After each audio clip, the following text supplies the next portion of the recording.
Hello everyone, welcome back to even more Pickup Playtest. Oh my goodness, TTromPlaysGames strikes back yet again with some more retro game goodness here on Pickup Playtest, episode 7, I want to say, question mark? He already loses track of his own series.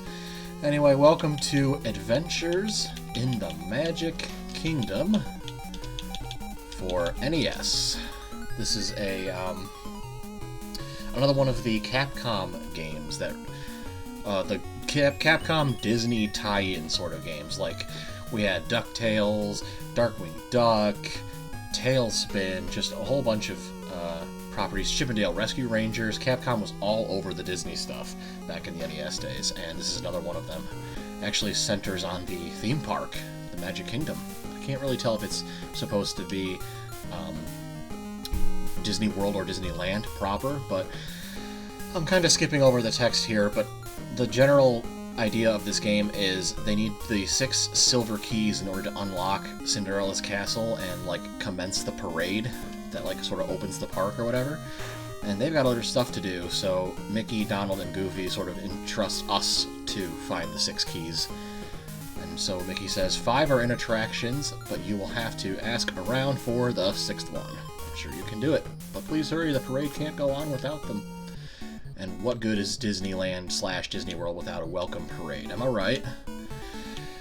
Anyway, just right away, it's a really cool overworld we got here. This must be Main Street. This is probably like a fountain or a sort of like the main gates, and then like a little bushes area that kind of welcomes you into the park, and then Main Street USA, striding right down the middle of the road, and then boom, leads right up to Cinderella's castle. I've been to Walt Disney World a few times in my life, and that's what reminds me that's what this layout sort of reminds me of, but it could also be Disneyland as well. So hit me up in the comments if you have an idea of what this world map is based off of, like which park specifically. So we can already kind of tell we got some attractions to visit. There's the Haunted Mansion. There's Pirates of the Caribbean. We have some appropriate decor for other things you could find in the Magic Kingdom, like in real life. I think that's over there. I think that's supposed to be Tom Sawyer's Island. This is Big Thunder Mountain Railroad. We're going behind the castle now. I can't really tell you exactly what this is. I think we're approaching Tomorrowland over here. This is Autopia, which is another one of the attractions that we can actually play. And then down here, I think, is Tomorrowland, Futureland, whatever it's called, because over here is Space Mountain. So, yeah. How this game goes is, like I said, you collect the 6 silver keys by completing attractions in the game, as well as asking around for the 6th one. We'll get to that in a little bit. I think I might be able to just basically just show off like how each of these levels play. That's more or less the entirety of the game. It's just playing attractions and getting the keys. So we'll start with Space Mountain here. Just kind of give you an idea of how each of these mini games sort of play. For Space Mountain here, it's kind of like it's a glorified QuickTime event. I'm not gonna lie. You basically just press the directional pad, and you press A or B depending on which one of those flying saucer type little icons appear on the bottom. But my reaction time, for whatever reason, in this game is pretty lackluster. I usually can only get to like star like B or C, give or take. You'll see the screen on the top change from the letters A through F, and if you can get to F, then you win. But you only can mess up on 3 prompts. And see, I'm already done. We'll try one more time. So basically you have 3 attempts, 3 failures to not hit a directional button or the A or B button. You follow the console on the bottom of the screen to navigate to the different star fields or whatever, and once you reach a certain one, you win the game and unlock that silver key for Space Mountain. This one isn't the most exciting, granted, of the mini games on tap here for this particular compilation of attractions to visit, but hey, I haven't screwed up yet, so that's a plus. I like the idea of the particle effects, the stars, if you will, kind of giving the illusion of not only a 3D effect, but also like when you actually press the button to turn in that direction, There's a slight whooshing effect. I don't know if you can tell, but like you can kind of like, I'm really bad at the button ones in particular, like the AB button ones. Like I get nervous, get way too nervous. But you can kind of tell they're kind of traveling a certain way that makes it look like you're actually swerving in that direction, which graphically speaking for the NES I think is pretty clever and well done, well executed on Capcom's part. Hey, I might make it to star D. I'm not sure. Hey, I did. Hey, I think I might have beat my personal record. Okay, I don't know what that's all about. There's like a flashing one that flashes both left and right, so I'm not sure if like there's a correct right or wrong way to do it. But anyway, that's Space Mountain. And now the next one that's playable. Hey, look, it's like one of those like Space Needle spaceship rides. That's cool. Okay, the next one's playable is called Autopia. Panhandle Pete stole the silver key and won't give it back. He's challenged you to a race. If you beat him, you win the key. To my knowledge, I don't think you actually have to win the race. I think the other cars are mostly just obstacles that kind of slow you down and make it possible for you to fall into pits and stuff and water and what have you. So just, see, I just veered off. I just literally just veered off the bridge. Oh, and I got a game over. The cool thing about this game, though, is that like it's not really that big of a deal, and you can continue. I'm pretty sure you keep. I haven't tested it in a long time, but I think you get to keep your keys that you find when you press continue. Don't quote me on that though, because as we all know, NES games back in the day kind of had this thing about screwing you over and making you have to start over from the very beginning if you so much as had a little hiccup in your gameplay, so I could be totally wrong on that. But yeah, so like I said, it's mostly about just kind of getting to the end instead of like actually trying to beat your rivals here in this race. You got these jump ramps that provide you with extra boosts and stuff, and the ability to kind of like hop over cars that are in your way or clear gaps. It's pretty cool. When you slow down like that, my biggest thing I like to do is I like to tap the D-pad up button, and for some reason, in combination with holding the A button down to accelerate, I feel like tapping the D-pad up really helps me get my momentum back up fast from a crash. Like here, but there's coming up here a tricky part where you actually have to wait for the, see, I just missed it. You have to actually wait for the drawbridge to come all the way back out. It's really tricky.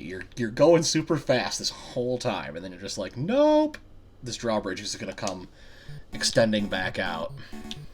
So I have to slow down and wait for it to complete so you can continue. But anyway, that's the racing minigame. Next, we'll go to... This one just kind of confuses me. I really wish that Big Thunder Mountain was implemented a little bit better, but let's check it out. Howdy, partner. You're going to have to ride a mine car to get through here. Yeehaw, I'm Cowboy Mickey. Go to the 4th station and watch out for dead ends. So what happens here is you just basically travel down the mountain, and it's sort of like a action/puzzler, where I should potentially press the B button to slow down, I think there. Yeah, there we go. You can brake before those things, but like you're trying to just basically hit, there's 4 stations I think at the very bottom of this entire track, and all you're trying to do is land in the one that Mickey tells you to go in. I think we might have lucked out. I think it's purely RNG which one he picks, but I think we lucked out because I think the 4th one is just on the far right side of the screen. So I'm going to just keep holding right at the junctions and hope for the best. You basically use the D-pad to change directions, and B to brake and avoid boulders and stuff. I think we might have done it! Question mark? What is it? What is it? Show me the victory. Come on. Bingo! You'll be looking for this, I reckon. It's a real silver, yes sirree, yuck. You like my Goofy impression? Anyway. Well, don't waste your time gabbing with me, yuck. You gotta find the rest of them there keys and start that parade.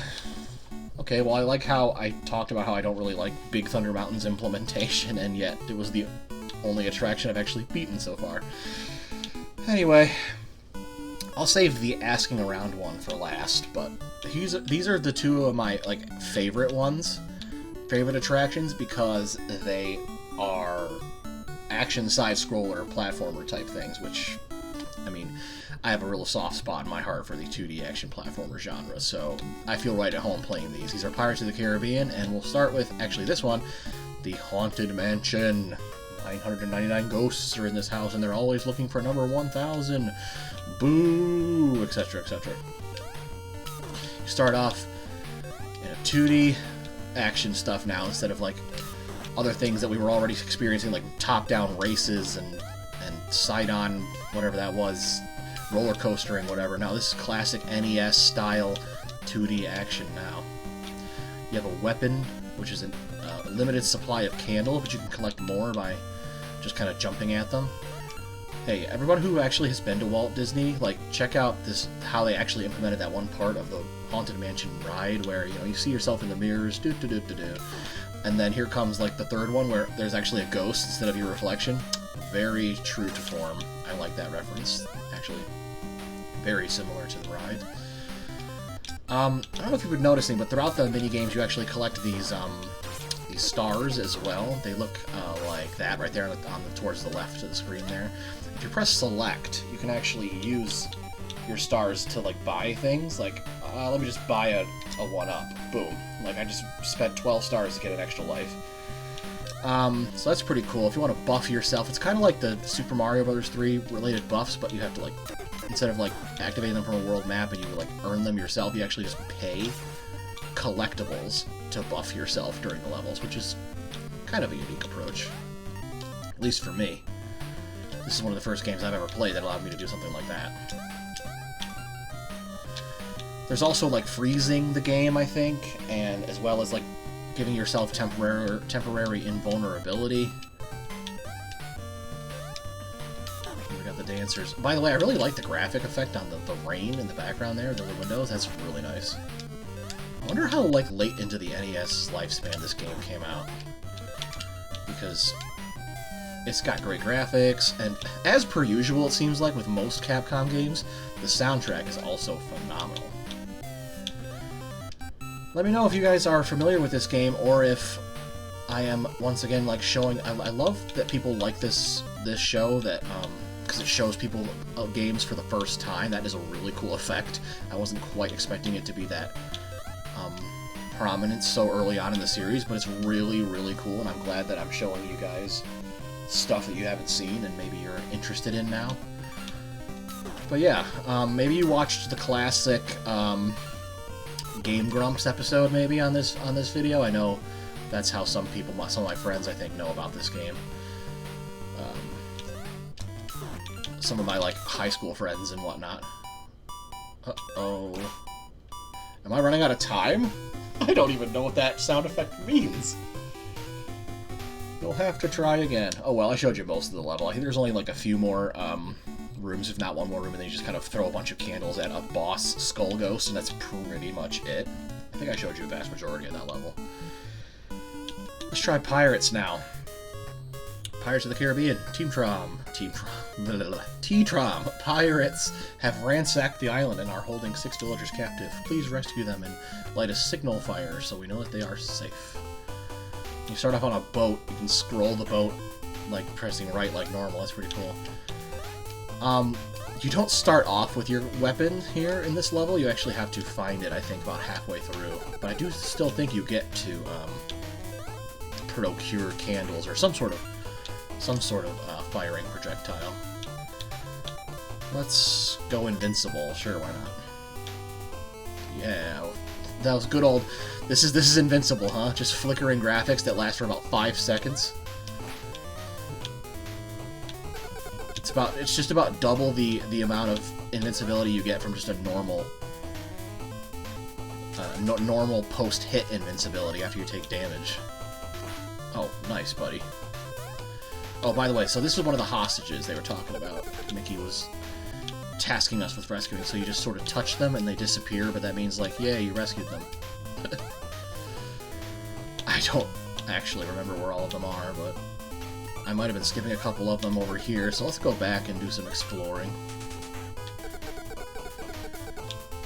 I think... oh, wow.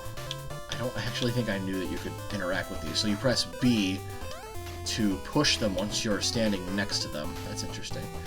So here comes this guy. Ooh, this... There we go. Oh, the NES slowdown is for real, dude.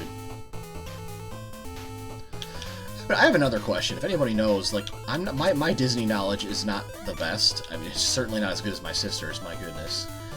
Shout outs to her, actually. She might be back from her trip to one of the Walt Disney parks by the time this gets uploaded, or she might actually be there while I am uploading it. But, does this protagonist you play as, does he look like anything, any character that is actually a Disney character, or do you think this character here is an OG one that Capcom created specifically for this game? Oops, I paused. I want to get life up. What does life up? Does that mean, like, I get to refill my health? Yes, it is. Awesome. I didn't even know. Boy, that almost seems overpowered in a way. But I can, like, yeah, I can just give myself health on the fly. You collect a lot of stars, you can just basically... Like here, like, I'm nervous again, so I'm just going to give myself a couple more hit points, and then boom, I'm right back in it. I don't think I can reach all the way over there with a jump, so I'm going to go up for now. Nice jump. Okay. Can you let me go, man? No! Let me go! I'm blowing all my stars, but you know what? Whatevs. Dude, this dude's like sitting on a cannon. Where's my weapons? I wish I could find stuff to throw at these thugs. These pirate thugs. I'm gonna try to sneak up here. There we go. How many? I only have like, okay, so I don't have any more to grab anymore. Extra health points, so one more hit and I'm dead. Let's just do a leap of faith up here. Leap of faith! I'm pretty sure that ding-dong, ding-dong, ding-dong that keeps playing is, like, I'm running out of time. I don't know if there's like a 3, 4, 5 minute time limit for those action stages, but whatevs. You get the point. My basic point of this level, or this video, is just to kind of show you everything that this game has to offer, because, frankly, it's not particularly long. It's just got those 5 attractions with the keys, like I said, and then here's what you do for the 6th one. You ready for this? I think it was a bad time to talk about that my Disney knowledge isn't very strong, because guess what you gotta do for the last key? You have to answer Disney-related trivia questions. Yes, that's right. Throughout the park, there will be these people that ask you questions, and you're supposed to, like, know the answer to, like, prove that you're Mickey's friend, so they can trust you to hand over the key to you. So, what character is known as Mus Pig in Sweden? I don't know. Goofy? I don't know. Like, let's see how many times it takes to me to get a question that I actually know how to answer. This is bad. The people that know Disney stuff are, like, screaming at their screens. What does Mary Poppins pull out of her carpet bag? I don't know. I never saw Mary Poppins, I know. Shun me. Shun me all you want. I have never seen it. I've seen clips of it, but not the entire movie. What was the name of the girls' ranch in the Spin and Marty cereal on the Mickey Mouse Club? I don't know, Rockin' J. That just sounds cool to me. Okay, so we're 0 for 3 so far. Come on, of course when I'm filming for YouTube, this is when I wouldn't get a question that I have any idea of. Who portrayed the younger of the Hardy Boys? Hey, Tommy Kirk. Good guess. And so what happens is you get the answer right, and then someone else spawns in the park, so you just basically gotta go and find them. See, there she is now. There's a new person here to ask us another question.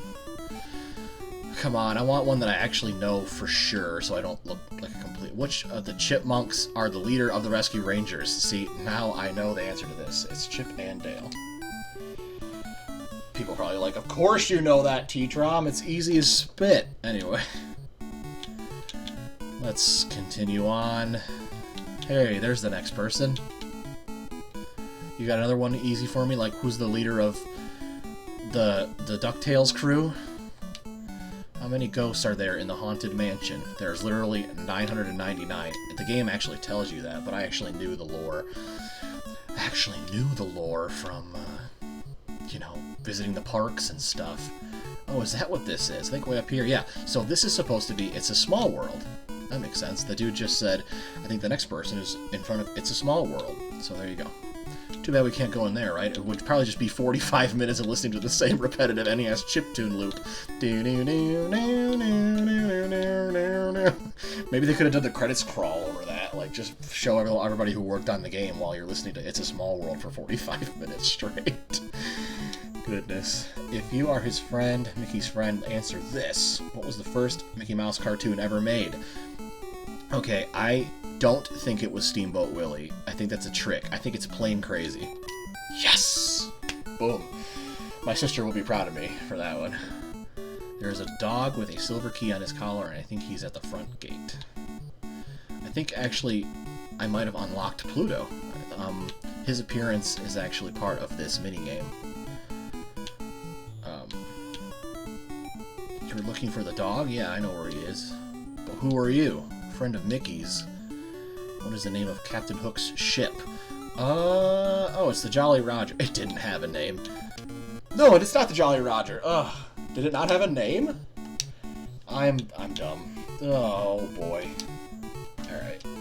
Yo, show me the dog. When Goofy first appeared, he had another name. What was it? Dippy Dog. Dippy Dog. Please be Dippy Dog. Yes, it's Dippy Dog! I didn't even know that. Part of me wishes that he kept the name Dippy Dog. That's a funny name. Wow. I wasn't paying attention to where he said the dog is. Come on, Pluto. Wherefore art thou? I want to at least see your sprite on the overworld map. Hey, there he is, see? And he's got a little friend. Hi, Pluto. That dog's around here, as in right next to you. I'll let you see him. What is the name of the King of Hearts from Alice in Wonderland? Little King. Oops, you scared him. It looks like he's heading for Autopia. Am I like close to the end of this trivia game? I might be. I think at the end, you have to answer 2 questions right in a row in order to win. Answer this question. What warns Captain Hook in Peter Pan when a crocodile is near? A ticking clock. That much I know. Better ask one more question just to make sure. Which character is the castle at the Walt Disney World named after? Cinderella! Bada bing, bada boom. Here's the silver key. Yep, there you go. And that's it. So I got 2 of the 6 silver keys in this video. Go figure. Anyway, I think that's just gonna about do it for this episode. How well do you think Capcom adapted the idea of going to the park and turning various attractions of Walt Disney World / Disneyland into viable NES minigames? I think, for the most part, it's pretty good. Space Mountain is a little boring because it's just kind of, follow the prompts. It's not easy, but it's just kind of dull for all that. And then Autopia is okay. I didn't get too far in it, but it's another cool sort of top-down racing thing. Big Thunder Mountain, even though I beat it, is still kind of perplexing to me, and it gets way harder especially if you have to aim for Station 2 or 3, because they are not on the extreme left or right side of the screen. And then, like I said, Haunted Mansion and Pirates are my favorite because, well, I'm a huge sucker for 2D action platformers. What are you going to do? And again, like I was saying earlier in the very beginning of this video, I love the aesthetic of this game. It's just really cool and definitely feels like you're visiting the park at the main gates and everything, going right down Main Street, USA. Awesome stuff. Anyway, this is actually the first Pickup Playtest video I am filming after achieving 100 subscribers on YouTube. Goodness. Thanks to every last person out there who is giving me their time of day. I'm just so touched and so honored and so humbled by the support. So thanks very, very much. And even if you're out there just viewing and liking my stuff, spreading the word about me on Twitter and helping me grow my channel all the same, appreciate you as well. That is going to do it for this episode of Pickup Playtest. I've been your host, TTromPlaysGames. Until the next upload here on the TTromPlaysGames YouTube channel. If you want to follow me in my nerdy ramblings, you can follow me. My Twitter handle is there on the left-hand side of the screen. It's at TTrom_actual. Alrighty. Take care, everybody. stay safe, have yourselves a fantastic day, and we will see you in the next one. Peace.